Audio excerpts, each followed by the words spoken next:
Welcome to the Assistant Lab podcast, hosted by Victoria Ratton and Anel Martin. This podcast is dedicated to the executive assistant profession, the good, the bad, and the ugly. We've created this podcast for the outliers, the linchpins, the assistants who are serious about their careers. This is a podcast for those who are preparing for the future today. This is a space for no-nonsense content, benchmarking and tracking industry and world trends, as well as interesting interviews with exceptionally inspirational people. The goal here is to stimulate new ways of thinking and being in this profession. So, on with the show. Welcome to the second episode of the Assistant Lab podcast. Today we're going to be talking about recession, economic turmoil, inflation, and what that means for your assistant career.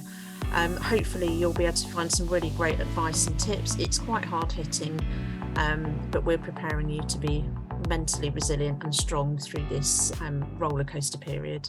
So today's date is the 4th of August, and we're recording this episode because of the news, the national news that's hit the UK today, which has been from some of our national newspapers. Britain is headed for a year-long recession.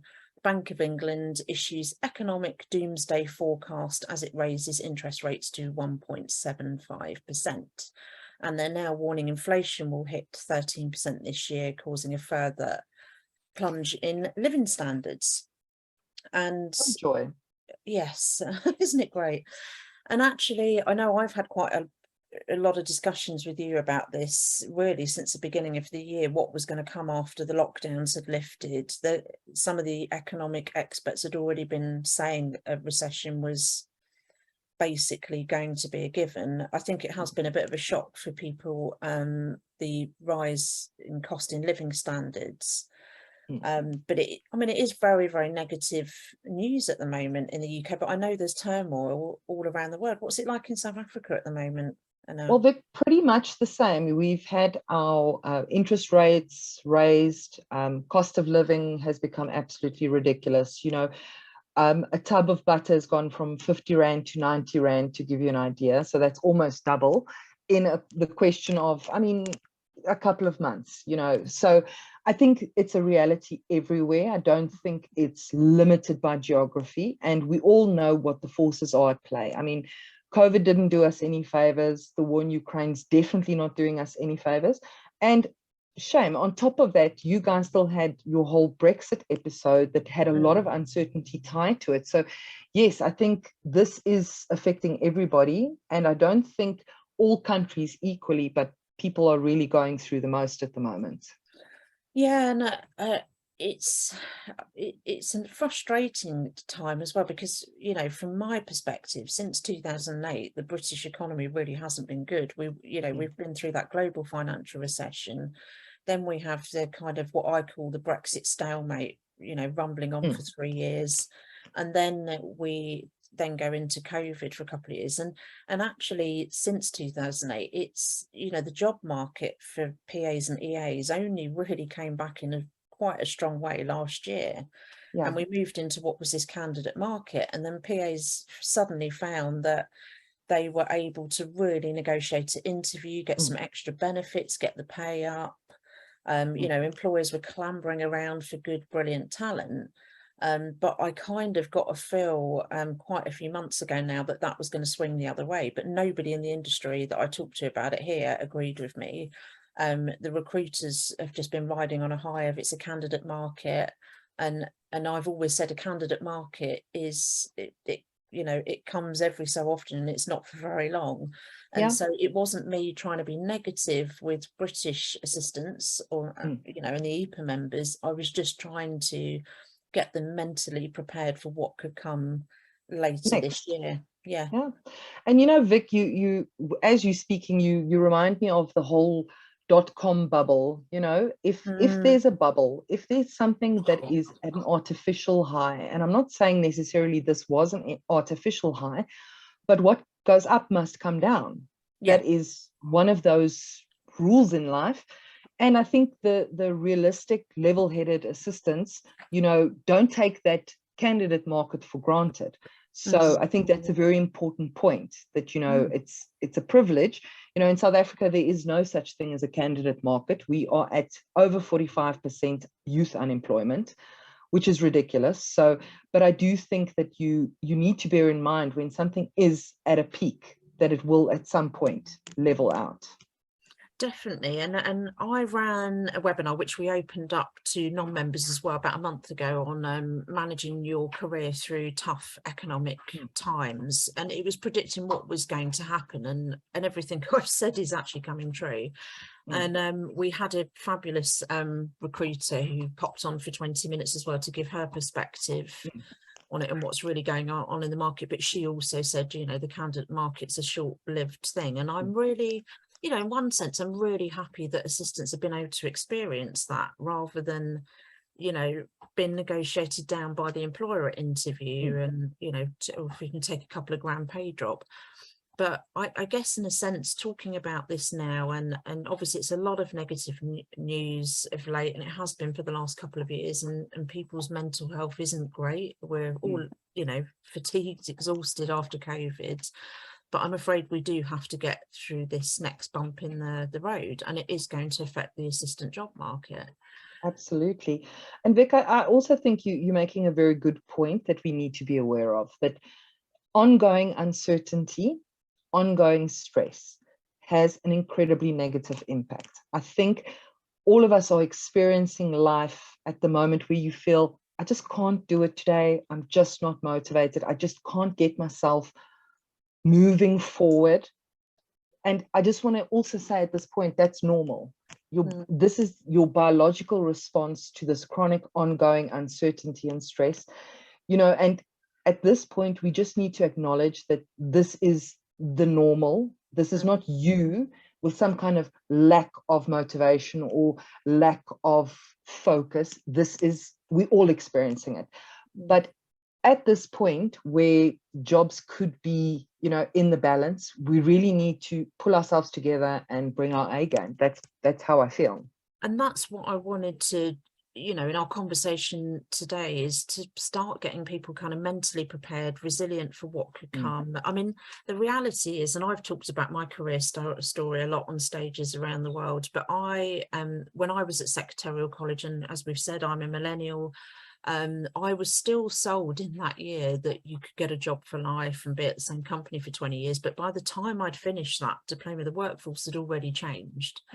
And so I was first made redundant in my teens, and that I built up a lot of resilience from that. And it's happened to me twice, but there are assistants who have never been made redundant before. It's, you know, when it first happens to you, it's an awful thing. But one of the lessons I learned was not to take it personally. If I was performing well and you know, they still had to let me go, then it was about the bottom line and boards of directors trying to ensure the long-term survival of the company. And when heads have got to be cut, they've got to be cut. And, you know, Vic, while we talking about this, what I've seen in my own experience, and maybe you can balance me on this view, in South Africa, corporates will often use this as an excuse. They will target their assistant group and they will relentlessly cull the herd, because in our country, labor laws are so extreme that it's very hard to fire or go through the process. Retrenchment is easier. So whenever they have this opportunity, they tend to try and cull as many as possible, then cherry pick who either remain or they hire the talent back. So I don't know, do you experience something similar in the UK? Have you seen that pattern? I think we definitely have, and I can speak from a HR viewpoint as well, having spent a considerable chunk of my EA career in the HR department. I think there's no doubt about it, because assistants are lumped into the whole admin umbrella, and I'm not criticising people who are, you know, admins, because that's a fantastic entry-level job to most office type professions in the UK, but it's easy pickings. And I know that's going to be controversial, and some people listening to this are going to get upset, but I call a spade, and I'm saying it how it is. That's why they go to that group first. You're the bottom in the grading, the leveling. Everybody's just kind of lumped together.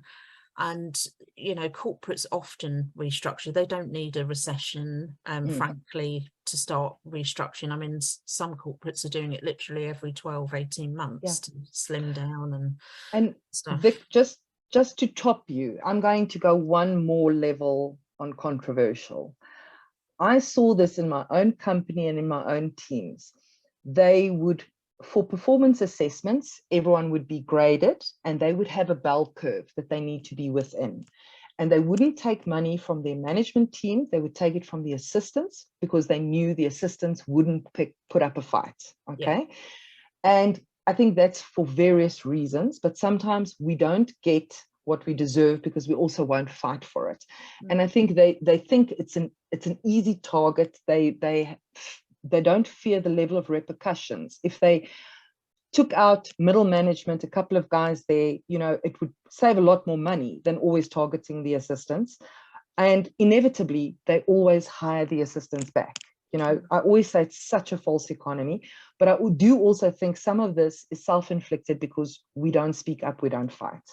No, and I think, you know, certainly from my viewpoint, and I just don't think the business case for assistance is robust enough.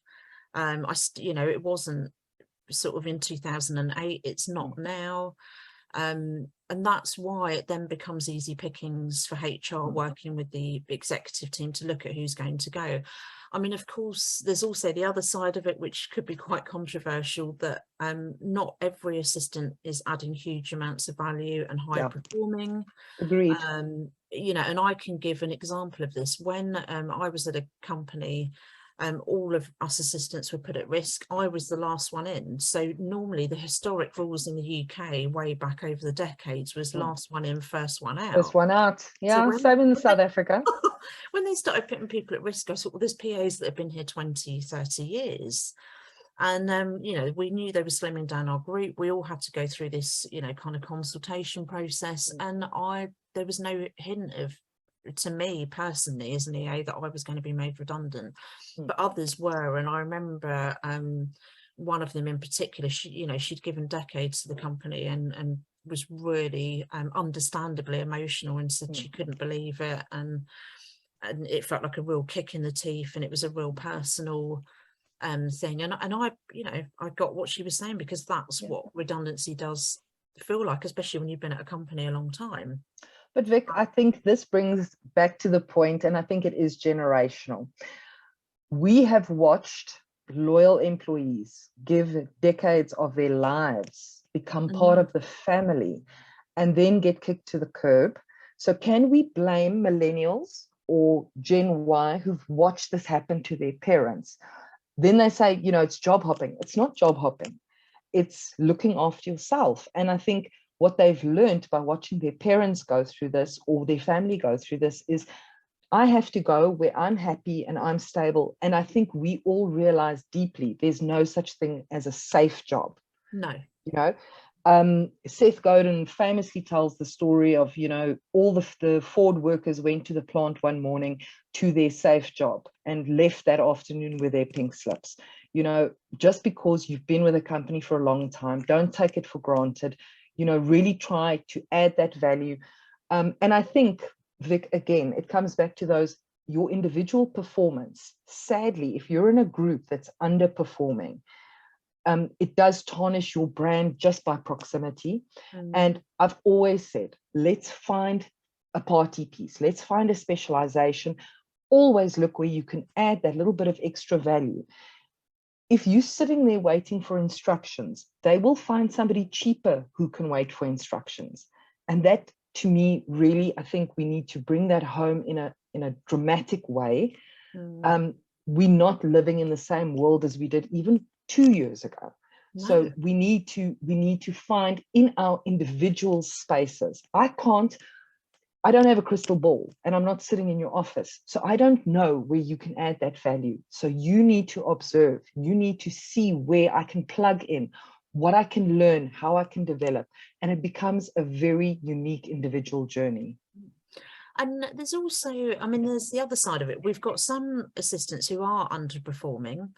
And that could be that they've just been completely demoralized by Mm. their employer, and they literally have nothing left to give and no energy. But unfortunately, that then puts them in the at-risk camp, and it's Yeah. such a hard line there when Yeah. you've been beaten down by your employer relentlessly over a few And years, and you're that and Vic, we've all been there. We've all been there.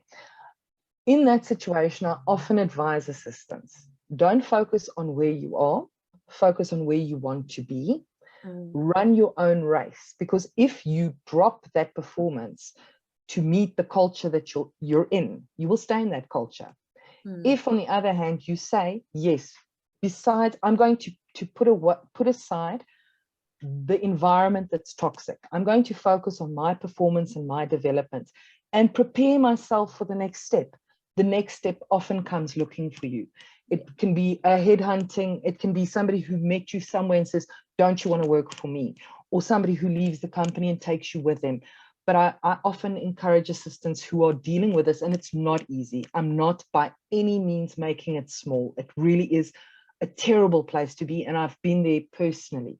But as soon as you start feeling stuck and trapped, then you become stuck and trapped. I want you to flip the script and think, how do I prepare myself to get out? How do I do the work so that that door opens? Definitely.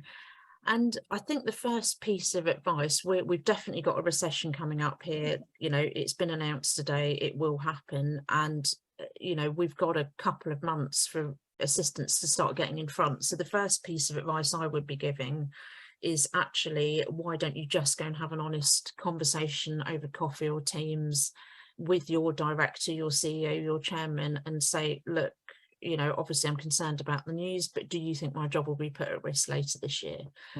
You know, we talk about PAs and EAs being business partners, and I don't fully buy into all of that, but I could have a room full of 100 PAs and say to them, go and have an honest conversation with your bosses about this, because actually in the position you're in, you should be able to do that, but only 10 out of the 100 will go and do that.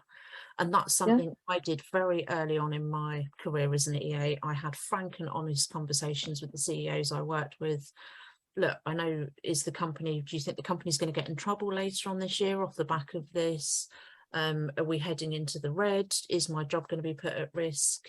And yeah, I'm thinking about the company, but I'm also thinking about myself. And that's another little tip, is that assistants need to get a bit more selfish. And I don't think it's selfish, but start thinking about and I agree with you, Vic. I think, and I'm going to, we haven't scripted this afternoon, but I'm going to give anyone listening to this podcast a free module on how to have a difficult discussion. If you're listening to this and you think, I would love to do this, but I don't have the confidence, I don't know how to begin the conversation, I will be giving you a free module. You can use the code TAL for the assistant lab, and I will put the link into this, or when we post this, we'll put the link, because I think what you're saying is incredibly important. If you don't have that courage to step up, that means there's a power disconnect. Then we're not partners. Then I'm subservient. And I don't know about you, Vic, but I want to, don't tell me, I've got news for you, but I'll give it to you in 2 weeks. Whether it's good or bad, the anticipation, the waiting freaks me out. Bad news, I don't mind getting bad news now, because it's like pulling off the plaster. If I have to wait 2 weeks, even if it's good news, I'm anxious. So sometimes just clearing the air and finding out where you're going to land and being able to be proactive makes a difference. But you have to have the conversation. You do, and I think you should be able to do that. And I've done that with all my execs, because at the end of the day, I've got bills to pay as well. And, you know, if my job's going to be at risk, I need to start putting plans in place. And, you know, finding a job for many people, even in a candidate market, it still takes a little bit of time, and in an employer market, a lot longer. To find a good fit. Yeah, so if you're in what's going to be considered a high risk industry later this year, or sector, I would be starting now to brush up that CV, making sure I've got my ducks in a row with professional development, and that I haven't lagged behind some of the people I'm going to be competing against at interview. And I'd start registering with the recruiters, and, you know, getting things ready, because when the proverbial hits the fan, you've got to be prepared to go like a rock. And get caught on the back foot. Just tying into having your CV updated, make sure that your LinkedIn profile is slick, it's polished, it's up to date. I don't need to see the last 10 jobs you had, just the last 3 is more than ample. Make sure that you are looking at those top skills for 2025 that we mentioned. If you have skills that tie up to that, use those keywords, because recruitment departments and HR departments are looking for those words. It's like having the right hashtag when somebody searches you on Instagram. Make sure that you, if you have a skill on that list, that you showcase it appropriately.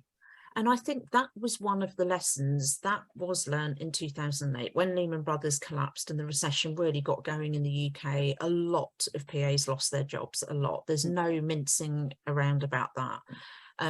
But so many of them were caught on the hop.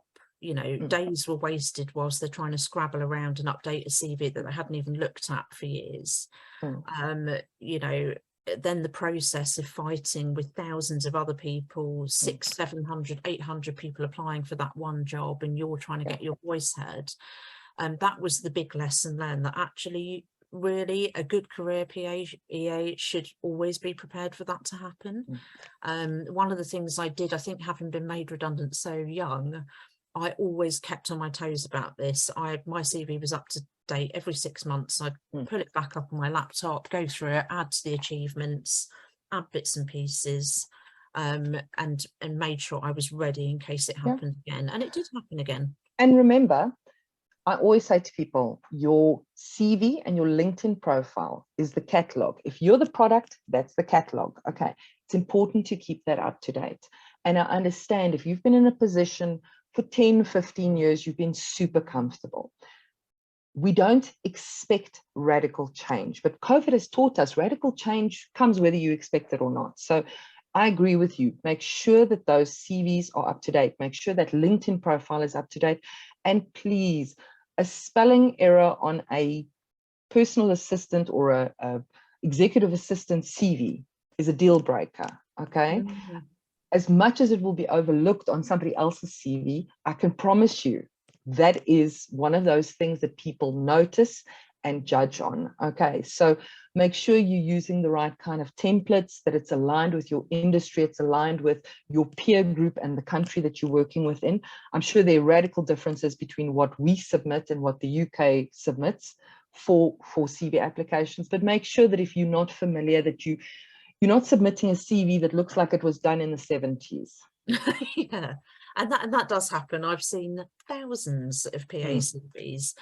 I think it's something that was really interesting. So Cam Vara from Katie Bard's recruitment came onto this managing economics webinar to, you know, give the recruiter perspective, and she said something really interesting, which actually we did start to see, you know, from the 2008 recession. But she actually said your biggest competition now as an EAPA in terms of applying for jobs is people from other professions, other industries, using transferable skills to come and be an assistant. She said they're your biggest competition now, and you don't know who they are, you don't know where they're coming from, but they might just pip you to the post. Yeah, and Vic, you know, we saw the same thing when our company was busy with restructuring, massive restructuring. We had several new executive assistants join the team, but they were from a finance department and from project management. So for us, for them, it felt like a huge demotion because it was internal, but they are transferable skills, and we can't take that for granted. A person with transferable skills and the right attitude and the right approach and the right level of confidence, you know, versus somebody who might be in a little bit of a rut, you know, we can understand how that could be serious competition. And, you know, looking at being, it gets talked a lot about being strategic in your role, but I would argue actually be strategic about your own career. So we know we've had this news today, it's all over the national press and radio. We know this is coming. Some sectors have already started cutting heads back in March, April in anticipation of this happening. It's about getting savvy, and that's how I charted my career, was understanding what was really going on in my sector, how much at risk it was. You know, for some PAs now, they are sitting in sectors where later on this year, they're, you know, things are going to get a little bit sticky. So if you are in that sector, then you start putting the plans in place now. So as I said earlier, you're not caught on the hop. I don't know if this story translates, but in South Africa, we talk about the frog in the pot, and the water gradually gets warmer until it boils. Don't be the frog, people. Don't be the frog. Yeah, and listen, in times of recession, there's opportunities. Lots of small businesses start up during that time. I mean, in the UK, I mentioned back in this webinar last month, during COVID, over 350,000 new small businesses were registered with Companies House during the lockdowns. So that's new business that was generated. You know, when some sectors fall off a cliff during a recession, others will do really well. So at the start of the lockdowns, obviously the hospitality travel industry basically went up in smoke, but the wine and beer industry suddenly rocketed, and gin, and so did the fitness industry as well, because and the takeaway industry. So you're on the proviso that you're either drinking and eating, or you decided to get fit and healthy. So that's the strategic bit, being savvy, and that's what I've always said to assistants at EPA: look at the companies that are growing, the movers and shakers, rather than trying to look for another job back in your own industry, which competitors are likely to be sticky as well. And just to tie back to two things that you said, as assistants, we are very lucky. An engineer cannot go and work in the medical field. An assistant, if you're a really good assistant and you are very proficient and excellent at what you do, you can slot into another industry. That's the easy part. The settling down is the hard part, but those opportunities are there. And then also just tying back into, we also have transferable skills. I know a lot of assistants who've gone on into communication departments, into project management roles. So also don't be blind to that. Okay. Maybe this is a period to reassess where you're at and see what other opportunities are out there. And like you say, whenever we're faced with challenge, I always say to people, it's like a coin. You've got to flip it over. On the other side, there's an opportunity, but it depends on what you focus on and how prepared you are and how organized you are. Absolutely. And there's another bit of advice, and I've talked about this in the EPA Facebook group, and I have talked about this publicly before, and much of the industry has disagreed with me, and this is too low level. But you know, I'm from a working class background, so for me it's all about you know, putting food on the table, being able to pay bills at a basic level. So say you're an assistant, you find yourself redundant, and time is ticking on between finding that next great job. I would suggest any assistant takes, you know, any sort of administrative, even if it's a lower level role locally, a temp contract, until you find that next dream role. And, you know, in the past, when I've said this, people have said, well, that's dumbing down their career, that's setting them back. But actually what happened with COVID, when loads of people were put on furlough or made redundant, is that they did end up going to work at supermarkets like myself. I didn't sit around. I was like, I need to earn money, and I've got to earn money now. Just because COVID happened, it didn't mean the bills stopped coming through. Exactly. And Vic, just to tie back to that, just because you are waiting for that perfect job, mentally, if you don't keep busy and you don't keep those skills operational, that does stuff to your confidence. It does stuff to the actual skill set, gets rusty. So I would rather have a position that's lower level or volunteer for a small salary to keep that skill set ticking over, to keep my own sanity, than rather than sit home and wait, because I do think it eventually eats into your confidence, really damaging to your mental health. So I totally agree with that, but from also a different point of view. Yeah, and I don't think it would hurt your CV at all that you've had to sidestep or step down slightly in terms of your level of assistant working. I think it actually shows willing, that you've not sat there and wallowed in it. You've just got on, you've cracked on, you've accepted the economic conditions of the time, and that, you know what, I'm going to go in and help this company out on a temp contract, and that keeps the money coming in. So that's the financial stress off until I can find my next great role. And Vic, let's be serious now. All of us globally, I think there is not one industry, one country, one profession that's been spared. There will now be gaps in CVs. there will now be positions that don't fit the rest of the CV. COVID happened, okay? We no longer need to explain these things. You point back and you say, hey, COVID happened. Do you remember COVID? Okay, so I don't think you should hesitate from taking that. And like you said, it shows initiative. It shows the fact that I didn't just sit and wait. And like I said, I think it would be good for you mentally and prepare you to move on and appreciate the next job even more. And I mean, it's common knowledge. I went to work for Sainsbury's supermarkets during the nights, on the online team doing the night shifts, because at the start of COVID, you know, our then Chancellor gave out all these packages, but I was one of the 3.5 million small businesses that got nothing. And so for me, it was sink or swim, and that was a job that suited me, that paid towards the running of EPA whilst we were giving all our members free memberships, and it also kept my bills being paid. And actually it did my mental health a lot of good, because whilst people were isolated at home, I saw my Sainsbury's colleagues on the night shift. We had a laugh, a giggle, and I met people from all walks of life as well that had suddenly found themselves in the same situation than me. So for example, there was 2 pilots from British Airways who were on furlough. There was the CEO of a recruitment firm that had only just started up in London 6 months prior, and he said, here we are.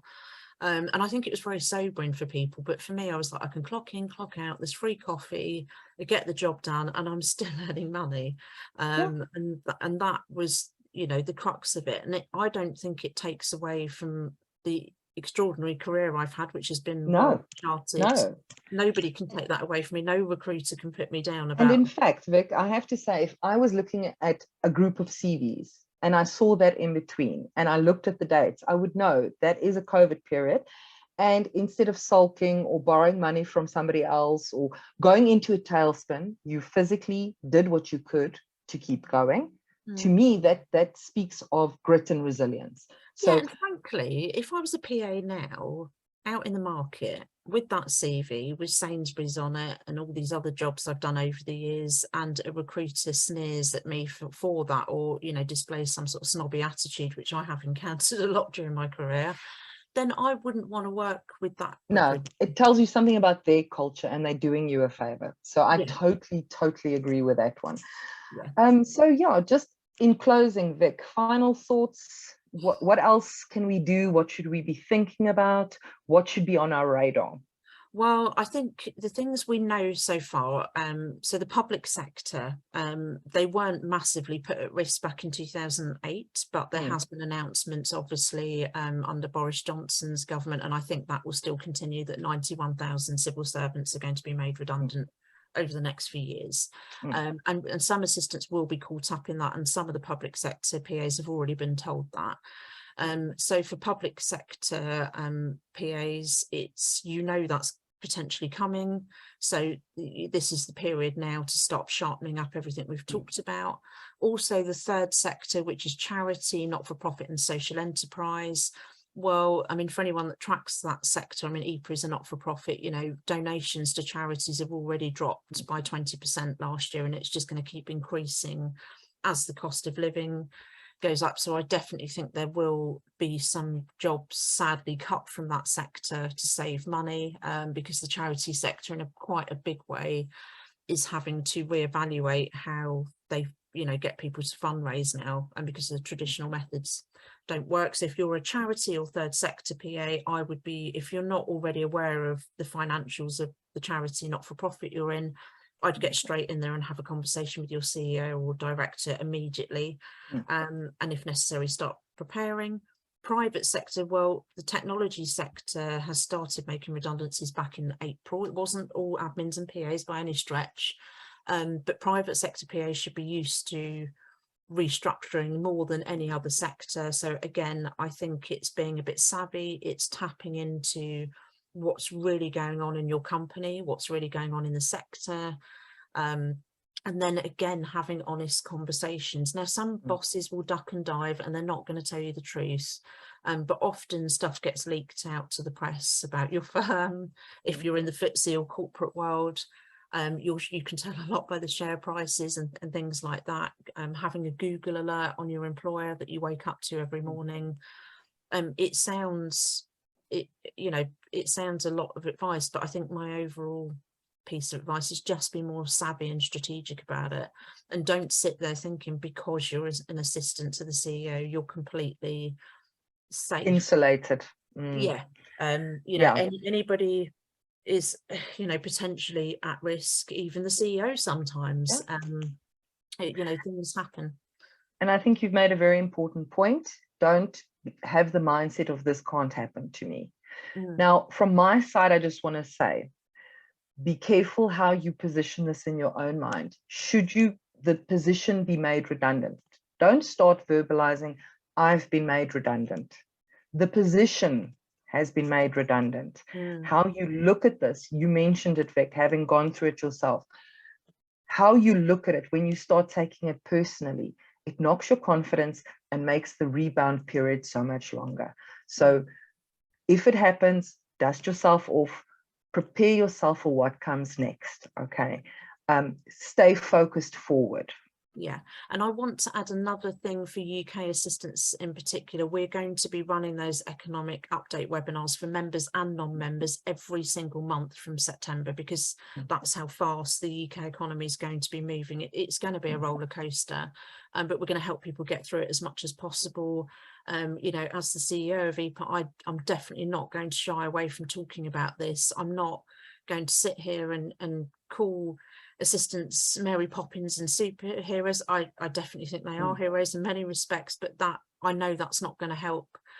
So our advice will come fast, it will be strategic, it will really help you keep resilient and strong, and we'll be there for you 110% in the UK. And like we said from the beginning when we launched this podcast, this is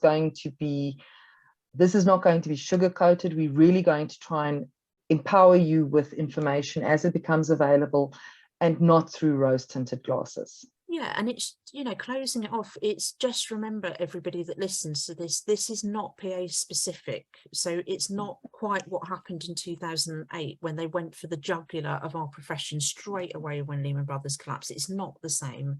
It's not a PA slaughterhouse. This is different. Lots of different professions in your business or organization might be put at risk. But all I'm saying is I want PAs to be a little bit more selfish, start putting you first, and think about, the fact that ultimately we all go to work to put food on the table and pay our bills. Yeah, 100%. Thanks so much, Vic. Another very, very interesting conversation. I hope that our listeners are going to implement some of these tips, look at the advice, even if you do all the preparation, and nothing happens, you are still winning at life. Okay, so rather be prepared and not be caught off guard. Definitely. And just take our advice for what it is, and it's as I said, to keep you strong and resilient during tough times. Thank you very much. Thanks. Thank you for joining this episode of the Assistant Lab. If you enjoyed this content, you know what you need to do. Feel free to share it and help us grow our subscriber base. Join us again next time. And until then, keep experimenting, innovating, and improving your skill set.